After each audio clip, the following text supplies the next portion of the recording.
Bagaimana sih sebenarnya yang terjadi di Wadas? Sampai ada dua versi pemberitaan. Versi aparat kepolisian, ada hoax ketika berbagai berita muncul. Tetapi versi LBH dan masyarakat ini yang sebenarnya. Bagaimana sebenarnya konflik yang terjadi di Wadas? Siapa yang harus bertanggung jawab? Menurut analisis saya,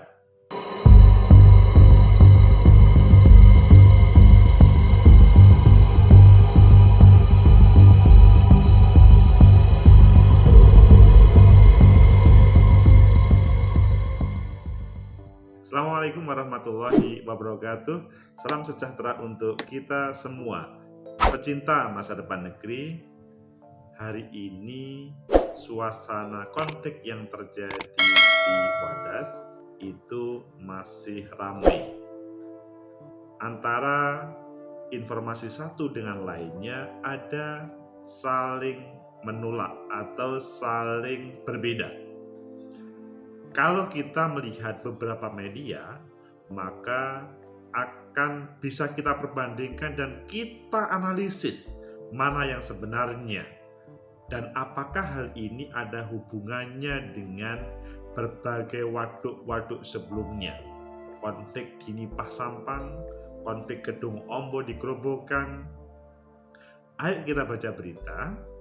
Selanjutnya nanti kita akan mengulasnya dan menganalisisnya sesuai dengan pemahaman kita bersama. Pertama, di kompas.com, awal mula warga Wadas melawan tolak tambang batu andesit untuk proyek bendungan bener. Ini adalah informasi awal. Selanjutnya juga masih di Kompas, kesaksian warga desa Wadas dikejar anjing hingga lari ke hutan, dikepung aparat tak bisa keluar rumah. Jadi versi masyarakat yang ditampilkan di Kompas. Di Detik News, PDIP penyelesaian insiden Wadas tanggung jawab Gubernur Jawa Tengah dan turunannya. Jadi itu yang dikatakan oleh salah satu elit di PDIP. Di Tribun News, warga Wadas Purworejo dikepung ribuan aparat. Apa sebenarnya akar persoalan di desa tersebut? Wah, ini kan masih menguatkan berita sebelumnya. Kemudian di suara.com, Polri sebut aparat kepung warga Wadas di masjid hoax. Nah, ini yang berbeda. Wadas melawan bongkar fakta kebohongan publik. Nah, ini kan menambah hasanah kita terkait dengan yang sebenarnya di sana. Di Merdeka, kronologi dan duduk perkara konflik warga desa Wadas dan aparat. Jadi ini adalah bercerita tentang bagaimana awal muasalnya. Kalau di Republika, tragedi desa Wadas, pembangunan untuk rakyat atau rakyat untuk pembangunan?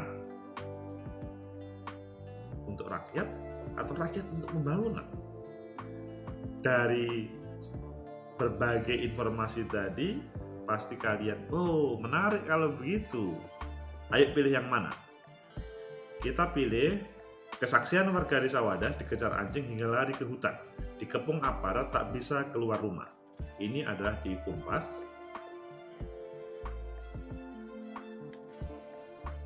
Kompas.com, gerakan masyarakat peduli alam desa Wadas, gempa Dewa, melakukan konferensi pers via Zoom pada Kamis 10 Februari 2020 dia pada siang hari. Jadi kemarin mereka melakukan Zoom, maksudnya konferensi pers lewat Zoom, karena memang pertama ini pasti hubungannya dengan karena suasana pandemi, kedua adalah supaya bisa didengar oleh semuanya. Kegiatan tersebut dihadiri oleh beberapa perwakilan organisasi dari Amnesty International hingga Yayasan Lembaga Bantuan Hukum Indonesia. Ini menarik karena yang datang ya orang-orang yang sering terlibat dalam advokasi. Saat acara, satu warga Wadas yang tak ingin disebutkan namanya menceritakan kejadian ketika ratusan polisi masuk ke desanya. Jadi bercerita bagaimana aparat. Ia mengaku dirinya dikejar oleh aparat keamanan hingga lari ke hutan. Jadi sang yang tidak disebut namanya tadi bercerita, tadi malam Brimob dan polisi masih seperti kemarin dan masih bermalam di hutan hingga siang ini. Lalu saya dikejar-kejar sampai malam dan sampai sekarang masih ada yang di hutan, di alas di hutan, ungkap dia. Selain dirinya, ia bercerita ada beberapa warga lain yang juga dikejar sama seperti dirinya. Warga tersebut belum berani keluar dari hutan, jadi masih banyak yang di hutan. Untuk saat ini kita belum berani turun, ada yang sebagian keluar dari Wadas karena takut dan sekarang tidak bisa makan, kata dia saat Zoom. Warga yang menjadi salah satu narasumber ini juga menjelaskan terdapat pula preman yang diduga olehnya sebagai aparat keamanan yang membawa anjing pelacak. Ngeri juga. Preman tidak memakai baju sebagai aparat, tapi dia membawa anjing pelacak. Ada preman membawa anjing sampai ke hutan untuk mengejar para warga yang berada di hutan. Ini kok membahayakan ya? Sepertinya seperti orang yang melakukan kejahatan besar ini.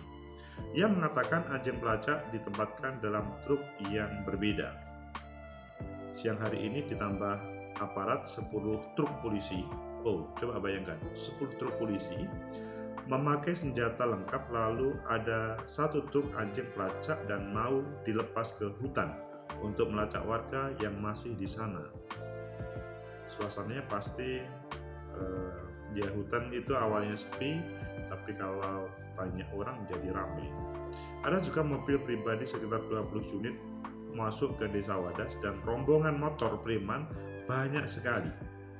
Ia juga menyebut warga dipaksa mengumpulkan surat pemberitahuan pajak terutang dan dikumpulkan sebagai pernyataan setuju dengan pembangunan bendungan Bener. Ini proses yang terjadi di sana.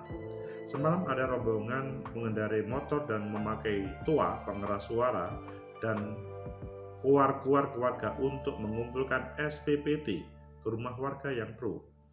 Hal ini mungkin tidak terjadi pada hari-hari sebelumnya. Petugas dirikan tenda dan tidur di teras rumah. Sementara itu, dikutip dari kompas.com, Anton, bukan namanya yang sebenarnya, adalah salah satu warga yang saat ini masih berada di hutan desa Wadas. Ia bercerita ada sekitar 10 truk yang ditumpangi ratusan polisi bersenjata lengkap masuk ke desa Wadas. Menurutnya beberapa truk juga membawa anjing pelacak. Sementara puluhan aparat berbaju preman masuk beriringan dengan menaiki sepeda motor. Tak hanya itu, mobil-mobil mewah yang juga berseliweran masuk desa. Menurut Anton, warga masih merasa takut karena ratusan aparat itu masih berada di Wadas karena aparat mendirikan tenda dan tidur di teras rumah warga hingga masjid. Menurutnya warga yang berada di hutan masih kesulitan logistik. Sempat ada bantuan tapi tidak tersalurkan dengan baik. Warga lain, sebut saja Budi, membenarkan banyak warga lari ke hutan sejak pengepungan terjadi. Kami lihat tadi malam Brimob masih ada warga lari ke hutan. Sejak awal pengepungan itu warga dikejar-kejar sampai malam. Sampai sekarang masih ada yang di alas.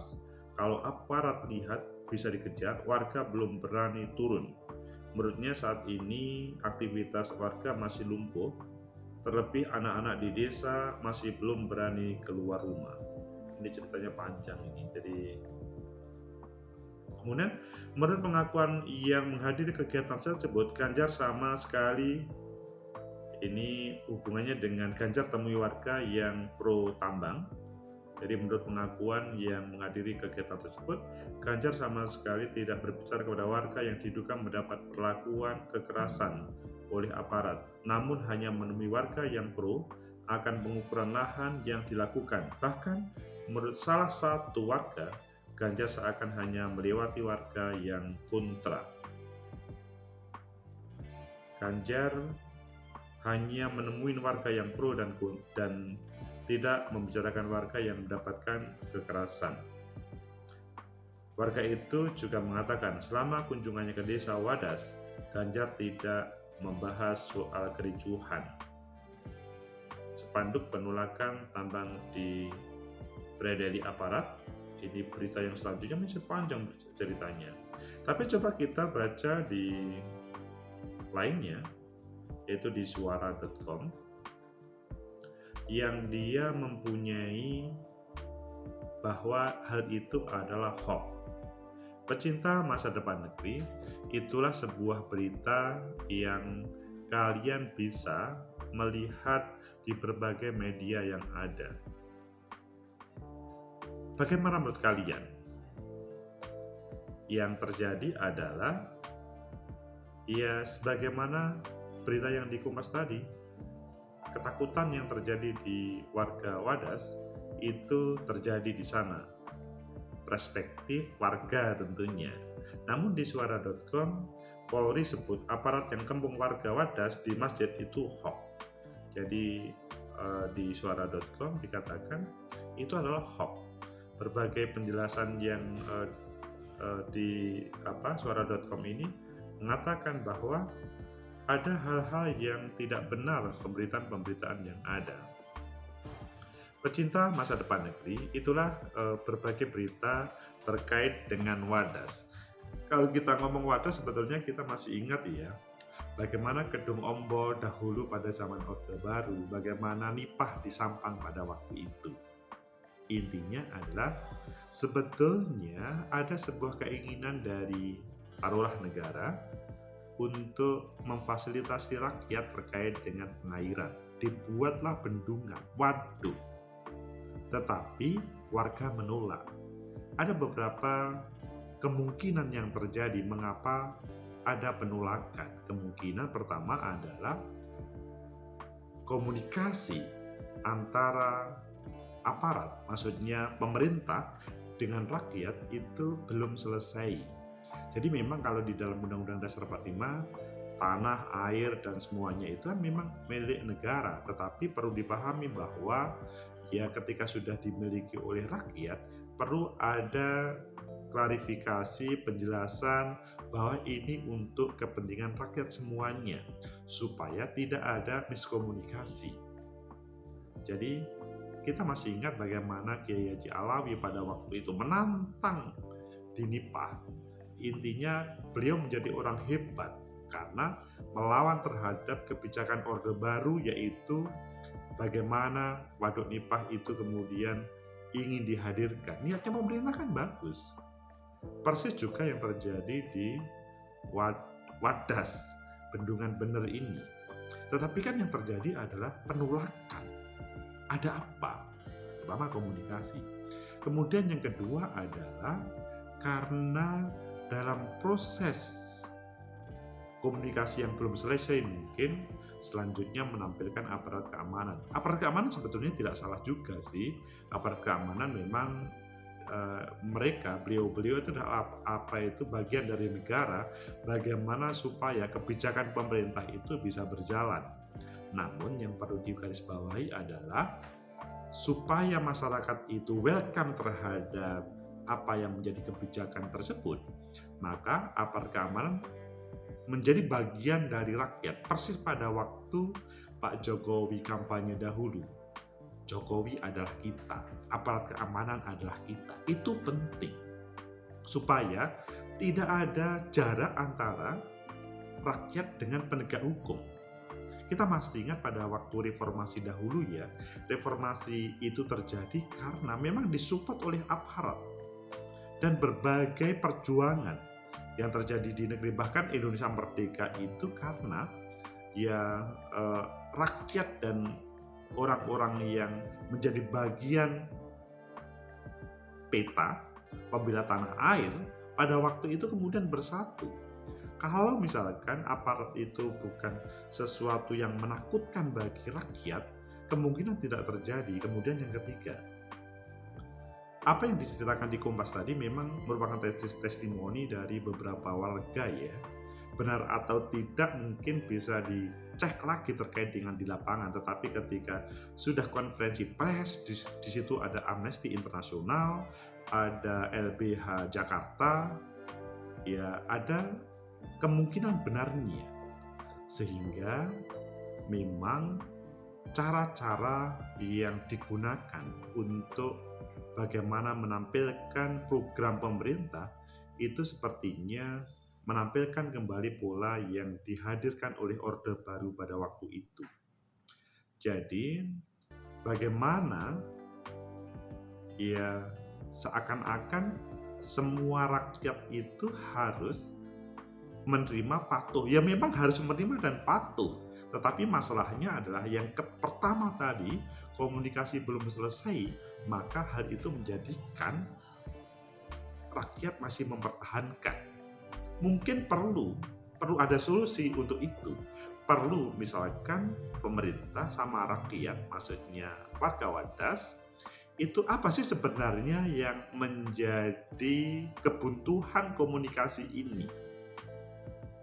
Itu yang perlu mendapatkan solusi pertama, supaya ada keinginan pemerintah terlaksana dan kemudian keinginan rakyat bisa terlaksana. Gak mungkin tidak terlaksana tanpa ada, maksudnya ketika ada komunikasi yang bagus. Hal itu kemungkinan belum dilaksanakan secara sepenuhnya, dan itu perlu waktu yang panjang. Tidak bisa karena misalkan demi mendekati habisnya pemerintahan daerah atau habisnya pemerintah nasional, maka pokoknya harus hadir. Ya kita bisa seperti pada waktu membangun jalan tol itulah. Tidak harus misalkan dalam satu pemerintahan itu harus hadir. Bisa yang pertama misalkan membebaskan dahulu, atau sebelumnya yang berkomunikasi dengan warga Wadas Purworejo, dan selanjutnya program untuk menghadirkan waduk bener itu kalau misalkan merupakan kebutuhan rakyat akan diterima dengan baik. Berbeda ketika ini satu program pemerintah yang sebetulnya bukan merupakan kebutuhan rakyat, akhirnya kalau ini dijalankan maka akan terjadi. Misalkan ketika ditanya rakyat, "Hei rakyat, kamu butuh gak waduk di sini?" "Oh butuh." Maka pemerintah akan mudah untuk melaksanakannya. Tetapi ketika ditanya, "Hei rakyat, kamu butuh nggak?" "Nggak butuh." Lah, ketika kemudian tidak butuh, pemerintah kemudian menyampaikan, ini loh ada sebuah kebaikan. Karena bukan kelihatannya sih, berdasarkan survei, berdasarkan penelitian, di sekitar Wadas ini supaya airnya bisa mengaliri berbagai lahan persawahan demi anak cucu, maka dibutuhkan waduk. Memang dalam waktu singkat agak sulit sih, ketika prosesnya panjang itu sangat mungkin terjadi. Kalau itu dilaksanakan dengan baik, tentunya dengan membutuhkan waktu yang agak panjang, step by step. Tidak harus misalkan seseorang itu pokoknya tahun ini, pokoknya periode ini harus jadi supaya saya mempunyai nama. Itu yang sebetulnya kurang menjadikan solusi bagi sebuah program yang baik. Program yang baik harus diikuti dengan cara yang baik dan selanjutnya dihadirkan secara baik. Sehingga apa yang menjadi niatan pemerintah insya Allah terlaksana. Rakyat yang awalnya pemahamannya itu atau perspektifnya itu satu sisi kemudian menjadi menerima, dan akhirnya bertemulah semuanya mensupport dan hadirlah yang namanya bendungan bener. Syaratnya adalah ini adalah merupakan kebutuhan bersama. Kalau tidak, pasti ada solusi untuk bagaimana pengairan pertanian yang ada di sana. Jadi, sebuah program itu yang dihadirkan oleh gubernur, presiden, itu merupakan representasi aspirasi dari seluruh rakyat Indonesia. Apalagi itu adalah usulan para anggota DPR atau DPRD, pasti juga merupakan usulan atau representasi dari aspirasi dari seluruh rakyat Indonesia. Semoga ini bisa memberikan sumbangsih, dan yang terjadi konflik di sana semoga juga bisa terselesaikan. Kita tidak menginginkan misalkan antara aparat sama rakyat itu kemudian berbenturan, antara pemerintah sama rakyat itu berbenturan, itu pola lama. Semoga bisa menjadi solusi bersama, niat baik harus kita beri jalan yang baik, dan akhirnya bisa untuk kebaikan anak cucu kita. Semoga bermanfaat, like, subscribe, comment, and share. Sampai jumpa.